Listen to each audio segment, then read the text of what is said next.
Welcome to Hamilton Works. I'm your host, Al Lutchen, and we're going to be talking about the Mohawk College Enterprise Center and about some of the great opportunities going on there.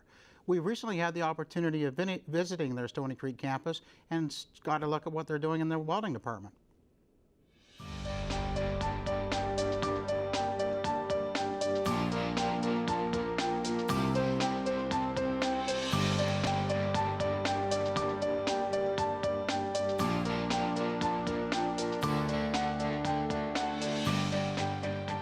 We're here at the Mohawk College Enterprise Training Center in their welding lab, and we're speaking with Mr. Chris Melville, who's the coordinator for the Quick Start Welding program here. Chris, tell us a little bit about what happens here. We train welders here. We have shop 4 days a week. We have 1 day of classroom, so we teach the theory. It's very important to teach them the proper way to practice. If they're practicing incorrectly, they're never going to get it. Where do you find most of your students come from?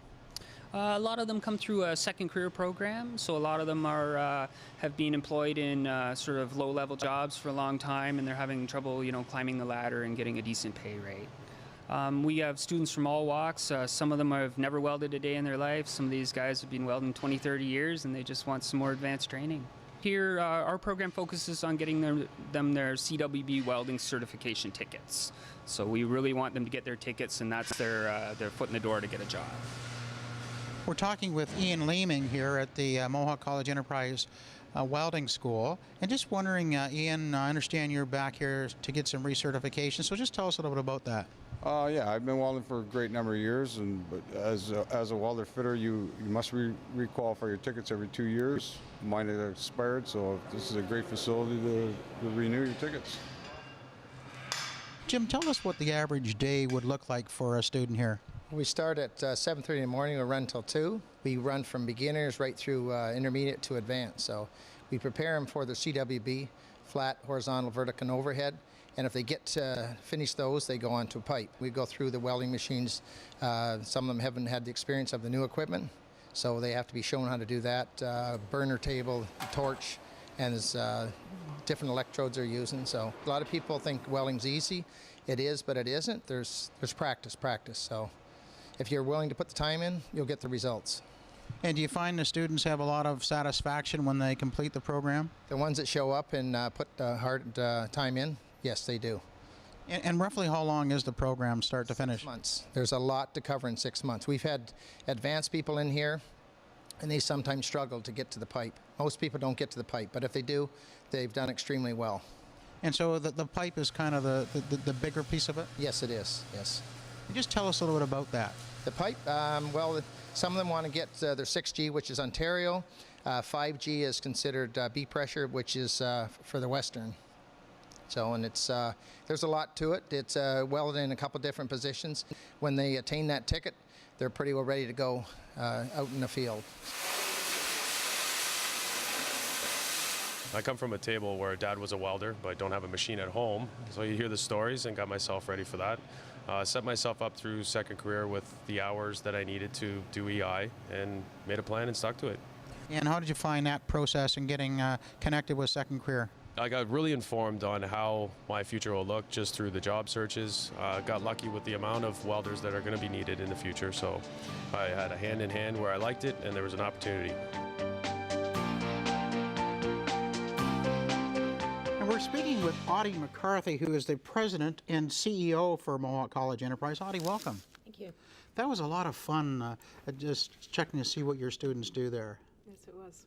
They really get involved with everything, don't they? Absolutely. We try and make as much as possible interactive for them so that they really leave understanding what their job could entail, and also so that they enjoy it as well. We want the training and the education to be fun for them as well as practical. Now, you have an amazing campus in Stony Creek. Tell us about sort of all the neat things you're doing there. There's lots of different opportunities at the Stony Creek campus. It is mostly for skilled trades. However, we're part of a different part of the college. We're Mohawk College Enterprise, which is the corporate training division of the college. So we work very closely with the faculty and with the associate deans and deans at the Stony Creek campus, trying to deliver things like the welding that you just saw, deliver programs to our corporate clients in a different way than would regularly be done in the post-secondary programs.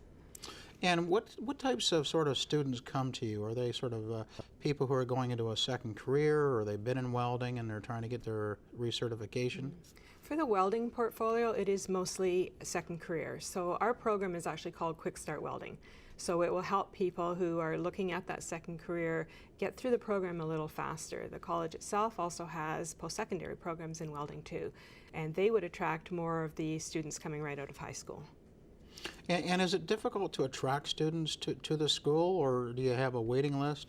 It really depends on the program. I know we have a waiting list currently for a Quick Start Welding program. The post-secondary welding program is relatively new, so it always takes a little bit of time for people to understand that they have that option of coming to Stony Creek and to Mohawk for that program. And I understand that some of the students are able to get funding. Through second careers, yes, and again, that's for the Quick Start Welding program. So we work very closely with our government and with second careers in particular, with employment agencies as well, so that we can help individuals who are looking to, and may not actually know what they want to do, so we can certainly work with them and provide them some options, and then yes, some of it is second career funded. What other types of programs are there sort of in Ontario that are similar to yours? Like roughly, are you sort of unique, or is this sort of the way the training is going now? Well, I think what's unique about us is that we're a corporate training division within the college. So we interact with industry all the time, and we do it in 3 different ways. Like we actually have 3 portfolios. So we have a leadership portfolio. We have the technology portfolio, of which welding is obviously a part of, and we also have a health sciences portfolio. So we can sort of cross all sectors and help all industries. So in the leadership portfolio, for example, someone might want customer service training, or they might want future ready leadership. We have a program that we call Future Ready Leadership. And that sounds cool. It is very cool. Actually, I'm very passionate about that program because I actually designed it. So it's really something that is helping people, we all know baby boomers are leaving the workforce. A lot of the intellectual property is leaving with them. So this program is really designed to help those people who are starting into management, starting into a leadership role, or in some cases who have been identified as having that potential. And it's a program that helps them understand what are the basics of leadership. How will I be successful when I get out? How do I manage a team? So it's a very exciting program for us, and it's been very successful for us. Is it difficult to design a program like that, Audie? Like how long did it take you to do that? Oh, that's a good question. It's not difficult to design it. I think what's difficult is trying to figure out exactly what is going to help industry. When you're designing a program that you're going to market to multiple industries, it's a little bit tougher because you want to try and capture an audience and make sure you're meeting the needs. So we do a lot of customization, and that really adds to the length of time, and it adds a little bit to the complexity of the design work. So when we work with our clients, we really want to make sure that we're hitting their pain spots, that we're really helping them. So we may design a course on critical thinking, for example, and we will meet with our clients and make sure that we understand what some of their issues are. What's a problem you're currently having? And then we will actually use that in the classroom. So we do that on the leadership portfolio, but we also do it in the technology portfolio as well. We'll work with industry that may not need to send their people for a full year or 2-year diploma program, but might just want them to be upskilled in one particular area. And then again, we meet with the clients. We do a lot of upfront work with our clients as well to make sure that we're going to make this enjoyable for them. We're going to customize it for them so that they're getting exactly what they need. And that's sort of the value corporate training connected to a college has to offer. Okay, we'll talk more about that after our break. Okay. More on Hamilton Works right after this.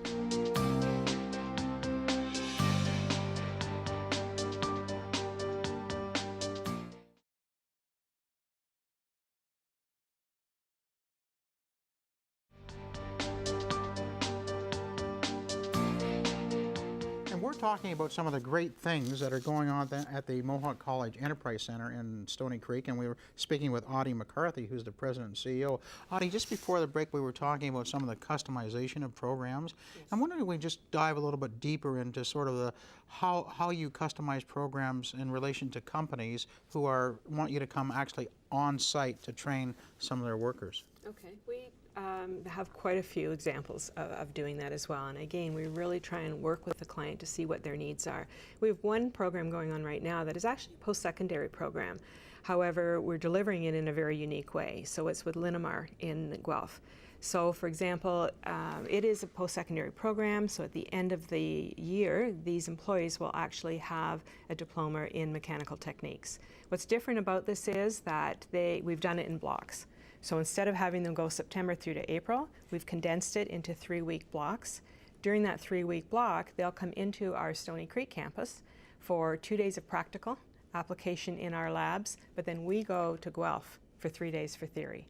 So that's a very unique model, and it's something that absolutely meets their needs. You know, they're getting the theory in the comfort of their own conference rooms, if you will, and also have, in that way, they're saving on travel expenses for their employees, they're keeping the employees closer to home, and yet for the actual practical experience and the experience of being at college, they come to us and work in the labs.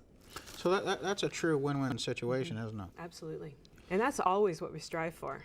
You know, we're there to help businesses, we're there to help industry succeed and to improve their workforce, you know, to elevate the level of training, to elevate the education in their workforce.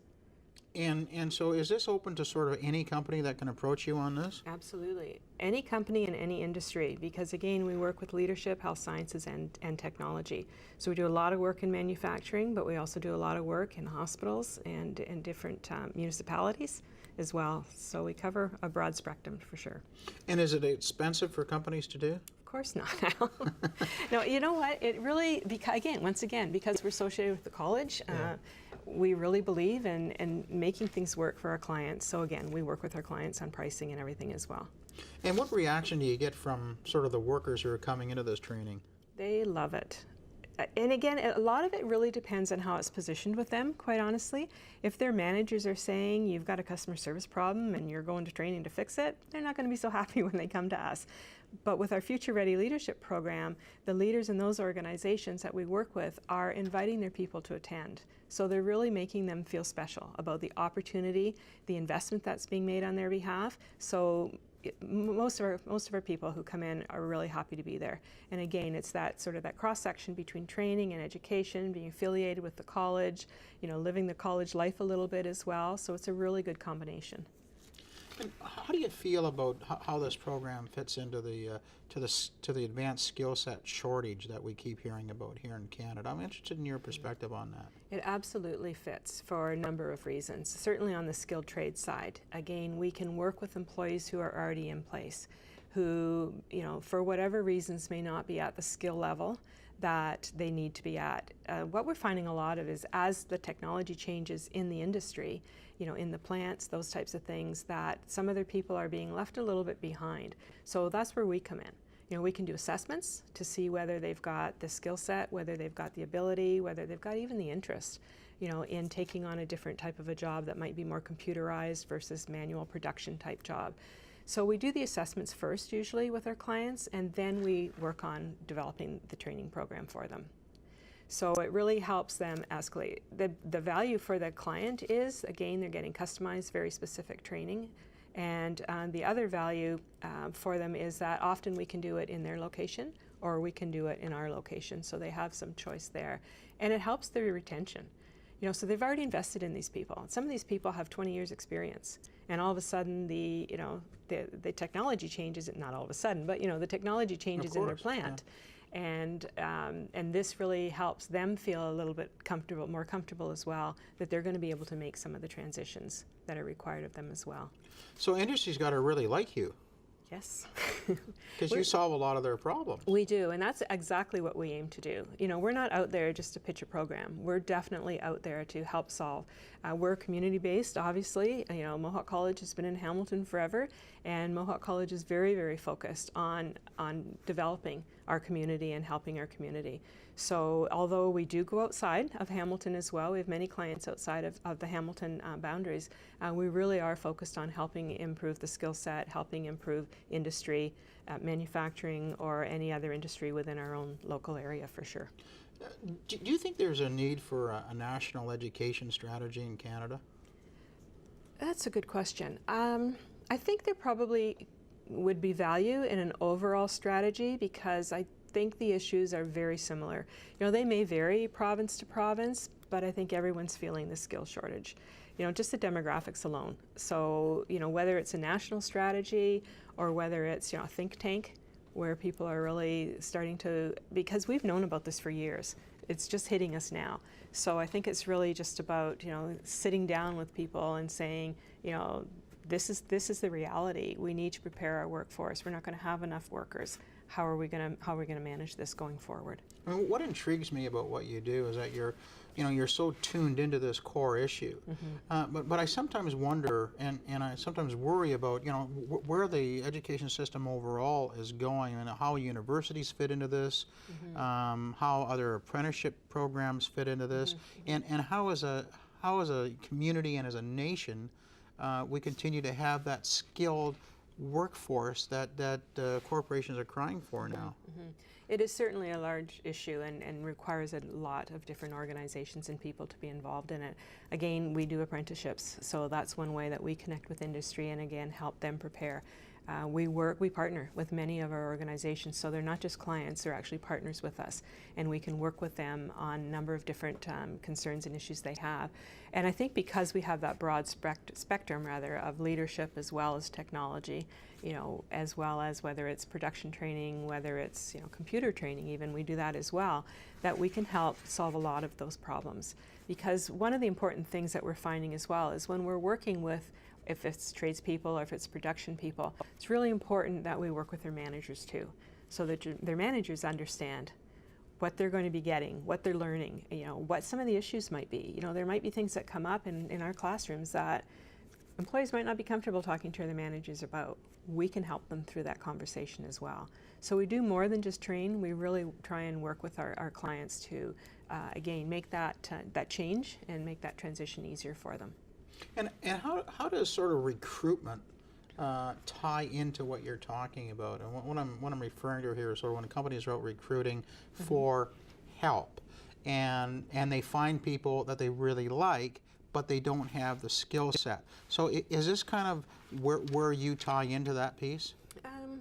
Or you could tie in? We could. There's potential, and we certainly do in some situations. We don't do a lot of singular training, if you will. So most of our work that we do is with a cohort within an organization. Right. So if someone comes to us with one or two individuals that don't necessarily have the skills, or they want to hire them but they still need some effort, there's other ways that we can help them with that. It might not be through my department, so to speak, but there's all kinds of continuing education programs at the college. There may be opportunities to sit in on some programs that some of our larger clients are running, and that's one of the things we're trying to do now, especially in the manufacturing area, is work with some of our smaller manufacturers, bring them all together, and as long as it's not, a competitive advantage type thing that we're working with them on, or there's no confidentiality, then why not bring them together if there's some basic skills they all need?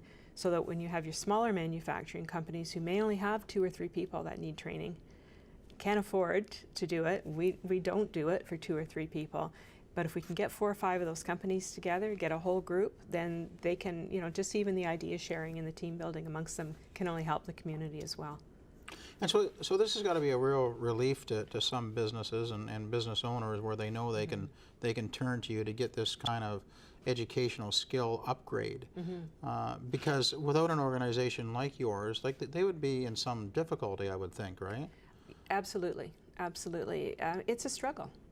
And lots of times people are in positions because they've either been there a long time, or, and especially on the leadership side, sometimes people get promoted into leadership positions because they've done a great job of what they were hired to do. So whether it's, again, leadership, technology, and in the health sciences field, regardless of what it is, we can help them fill those gaps, and we can work with them to make sure we do.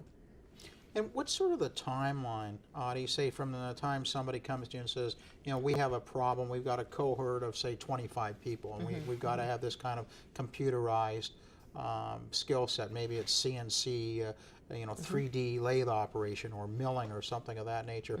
How long does it sort of take you to ramp that up and to come out with the finished product where these students with these advanced skills, now can actually operate the equipment?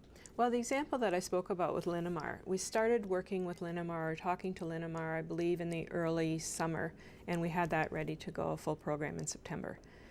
We can even do it faster than that, depending on what the product product is, or what exactly they're looking for. Depends on our availability of our instructors. We use our faculty for a lot of our training, especially on the technical side, especially in the health sciences. So it really depends on their availability.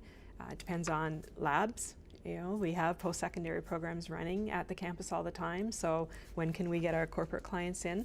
So it really is has a lot of different variables. But for the most part, we can do it pretty quickly. We're customer focused. So if the customer says, "I have a need now," then we're going to do our best to make sure that we provide that service to them as soon as we can.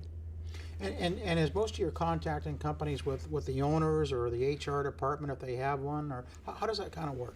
A lot of it is with the owners. If it's owner operated, with larger companies, it's usually through a human resource, whether it's a training manager or whether it's a VP of human resources. Lots of times it's the employees themselves that'll come to us.